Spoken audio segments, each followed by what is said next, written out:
Bonjour à toutes et à tous et bienvenue dans ce 13e épisode de notre série JS idiomatique dans laquelle on apprend à écrire du JavaScript moderne, concis, expressif, conforme à l'esprit du langage. Vous l'entendez, j'ai la voix un peu prise aujourd'hui, mais tant pis, on va enregistrer cet épisode quand même de façon à ce qu'il sorte dans les temps. Aujourd'hui, on fait le point sur une petite syntaxe fort sympathique, mais dont l'arrivée en JavaScript a connu de nombreux obstacles, les séparateurs numériques. C'est une évolution du langage qui est quand même assez chère à mon cœur, puisque j'ai eu la chance d'y contribuer dès le début. On t'a mis, comme d'habitude, le chapitrage dans la barre de lecture et dans la description, afin que tu puisses retrouver les parties qui t'intéressent facilement. N'oublie pas qu'il reste encore une vidéo dans cette série. Pense à t'abonner, pourquoi pas à activer la cloche. On a aussi beaucoup d'autres vidéos au-delà de cette série qui arrivent.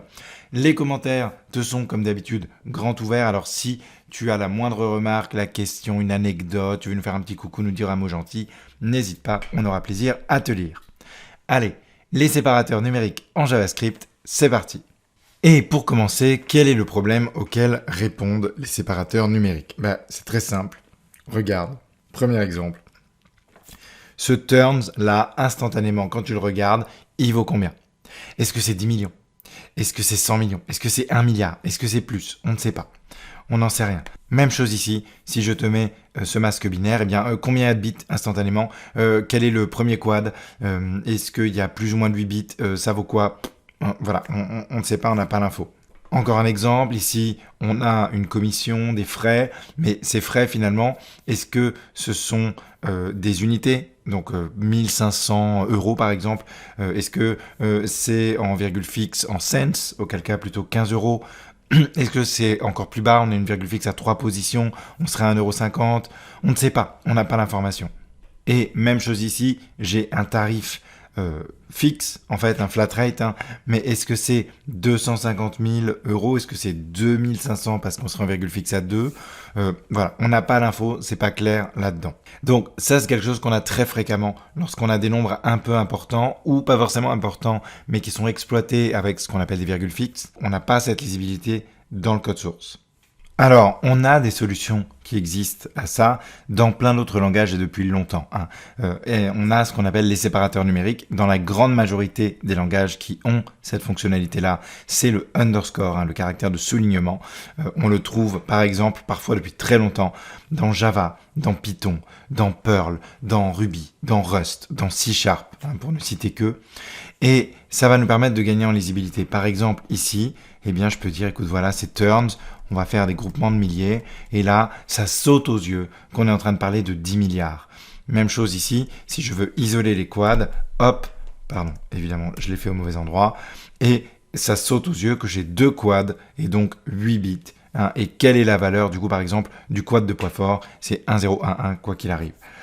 Ici, ma phi, si elle est en cents, en virgule fixe, 2 positions, je vais mettre mon séparateur numérique ici, et voilà, ça devient évident à la lire que, manifestement, on est sur une virgule fixe de position. Et la même chose, si je suis sur un flat rate en cents, je peux l'exprimer facilement comme ça, et je vois que je suis à 2500 € ou dollars, enfin peu importe ton unité, mais 2500 unités avec une virgule fixe à 2 positions.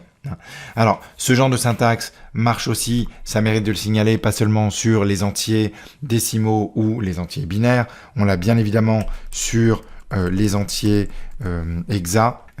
J'espère que tu connaissais deadbeef, on a également deadcode qui est bien connu. Ça marche aussi sur les octos, alors là c'est vrai un petit peu plus rare, mais on peut par exemple utiliser ça pour des modes. Ça c'est la valeur de mode complète d'un fichier en écriture pour son propriétaire et en lecture pour les autres. On l'a aussi, et ça mérite d'être signalé sur les bigint, par exemple, voilà, tu me fais un nombre comme ça, la masse de la Terre en kilos, c'est un nombre voilà, qui est assez grand, et on a le n à la fin en suffixe comme ça qui indique qu'on est sur un bigint. Voilà, tout ça est exprimable et tout ça peut utiliser cette syntaxe à base d'underscore. Alors attention quand même, on ne peut pas faire tout et n'importe quoi. Il y a des limites qui sont, à mon sens, des limites justement de bon sens là-dedans. Si, par exemple, voilà, je fais quelque chose comme ça, j'ai tout à fait le droit, on l'a vu, de mettre un underscore un peu où j'ai envie, mais pas n'importe où non plus. J'ai pas le droit de le mettre à la fin par exemple. Hein. Ça, c'est invalide. J'ai pas le droit de le mettre non plus au début. Hein. Ça va pas le faire. Ça devient un identifiant. Du coup, j'ai pas le droit non plus d'en mettre plusieurs d'affilée. Hein, ça n'a pas de sens non plus. Ça ne sert pas à mieux délimiter. Quand je dis au début ou à la fin, c'est également, attention, pour les parties entières. Hein, on a tout à fait le droit là, de faire ça dans du flottant, donc partie fractionnelle, partie intégrale et même partie exposant. Mais quand je vous dis au début ou à la fin, eh bien c'est attention au début ou à la fin de chaque segment. C'est-à-dire que ça, c'est pas possible.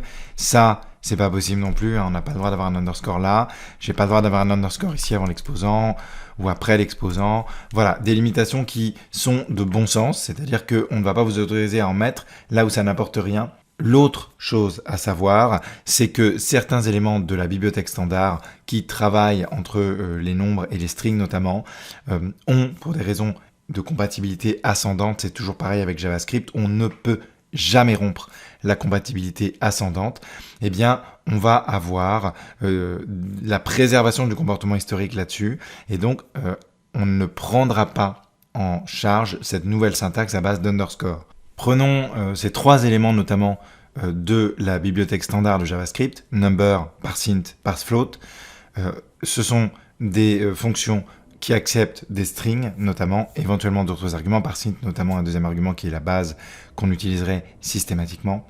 À la base, ces fonctions sont censées nous produire un number. Dès l'instant où on met un texte qui est une représentation valide du number dans JavaScript. Maintenant, si on met de la daube là-dedans, vous savez que parseInt va court-circuiter. Par exemple ici, ça va quand même me renvoyer un 3x. Si je le mets là, ça va s'arrêter à 1230 d'un parseInt. Pour rappel, son contrat, c'est qu'il va vous renvoyer le nombre qui correspond au début de la chaîne, en fait, jusqu'à ce qu'il rencontre quelque chose d'invalide.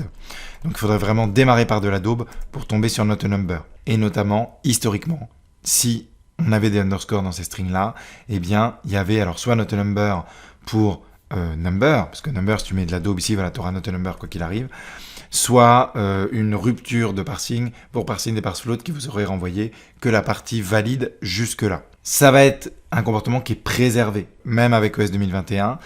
On garde la sémantique de number, de parseInt et de parseFloat. Il y a peut-être des tas d'applications déployé qui se repose sur le fait qu'un underscore va donner notre number ou court-circuiter le parsing, on ne peut pas casser Internet. Donc, si tu mets du underscore ici, tu auras notre number. Si tu mets du underscore, par exemple là, hop, ton parsing va retomber à 123. Tu mets un underscore ici, ton parseFloat retombe à 12 puisqu'il s'arrête là où il rencontre le premier caractère jugé invalide historiquement. En tout cas, number, parseInt, parseFloat, qui sont les trois grandes manières d'aller convertir une string représentant un nombre en nombre, eh bien, elles ne prennent pas en charge le underscore pour des raisons toujours systématiques en JavaScript de compatibilité ascendante. On ne casse pas Internet. Alors, pourquoi est-ce que ce changement au langage, qui a l'air quand même assez simple, assez basique, qui n'a pas l'air d'introduire trop de complexité, ni dans la syntaxe, ni dans la grammaire, ni dans quoi que ce soit, d'avoir finalement presque aucun effet de bord sur la bibliothèque standard, sur l'écosystème, pourquoi est-ce qu'il a mis 3 ans, presque 4 en fait, à aboutir? Eh bien, principalement à cause de cette proposition d'évolution du langage, les Extended Numeric Literals. Elle a fait surface quasiment au même moment, juste quelques mois après, la proposition d'évolution pour les séparateurs numériques. Et le souci, c'est qu'elle rentre en conflit, en fait, avec cette proposition-là, puisqu'elle permet, en théorie, de rajouter comme ça des suffixes maison, custom, métier aux littéraux numériques, en fait, au niveau de la syntaxe. De rajouter des suffixes, par exemple ici pour des montants monétaires, mais il y a aussi d'autres exemples qui sont faits par exemple avec des unités CSS, voilà, des choses comme ça. Et cette proposition du coup a créé un obstacle parce qu'évidemment on ne pouvait pas avoir les deux propositions qui aboutissent en même temps. Elles avaient des sémantiques qui n'étaient pas compatibles et donc il y a eu plusieurs années, en fait plus de 2 ans de blocage pendant lesquels les partisans des deux propositions ont essayé essayé d'aboutir à un modèle unifié, mais ça n'a pas tellement donné de résultats. Et cette proposition-là, qui est une proposition de Daniel Ehrenberg, qui est un contributeur extrêmement prolifique au langage et au TC39, est tombée un peu en désamour assez rapidement. Elle n'a pas été représentée aux réunions bimestrielles du TC39 depuis septembre 2020. Donc à l'heure où j'enregistre ceci, ça fait presque 2 ans. Et clairement, je pense pas qu'elle va aboutir. Le besoin est trop niche et puis il y a d'autres manières, il y a d'autres solutions. L'exemple avec les CSS, aujourd'hui tout le monde fait ça avec des choses comme Style Components ou Emotion ou des choses comme ça. Le besoin est trop niche, cette proposition-là n'avance pas. Ce qui fait que effectivement, on a fini par donner le feu vert en 2021, tout début 2021, il y a un peu plus d'1 an, aux séparateurs numériques et qui ont donc abouti avec une proposition qui est exactement celle, en termes de spec, qui était là 2 ans plus tôt. Mais c'est la raison pour laquelle ce changement en apparence, finalement tout petit, a mis autant de temps à arriver. Voilà, c'était tout ce qu'il faut savoir sur les séparateurs numériques de S 2021. Comme souvent, la prise en charge native n'a pas attendu l'officialisation, c'est dispo sur tous les navigateurs modernes depuis la mi-2020, c'est sur Node depuis la 12, je vous rappelle qu'au moment où j'enregistre ça, on est à la 18 et que la 12 est end of life. Pour le reste, tu peux comme toujours transpiler via Babel ou via TypeScript. Et toi, du coup, est-ce que tu connaissais cette syntaxe? Est-ce que tu l'utilisais déjà dans d'autres langages puisqu'elle est présente dans pas mal de langages répandus? Est-ce que tu t'en sers en JavaScript? Est-ce que tu comptes t'en servir en JavaScript? Est-ce que tu as des exemples à nous donner qui, à ton sens, sont vraiment criants en termes d'amélioration de la lisibilité sur du vrai code, sur des vrais littéraux grâce à ces séparateurs?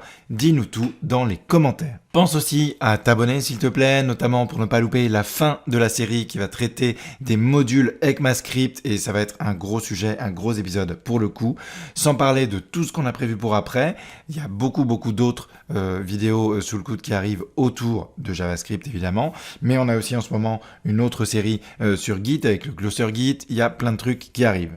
Si la vidéo t'a plu, pense à nous mettre un pouce bleu et surtout, partage-la autour de toi, sur tes réseaux. C'est ça qui nous permet de grandir, d'aider chaque jour plus de monde. Merci de nous avoir regardés jusqu'au bout. Moi, je te dis à mercredi prochain pour le dernier épisode.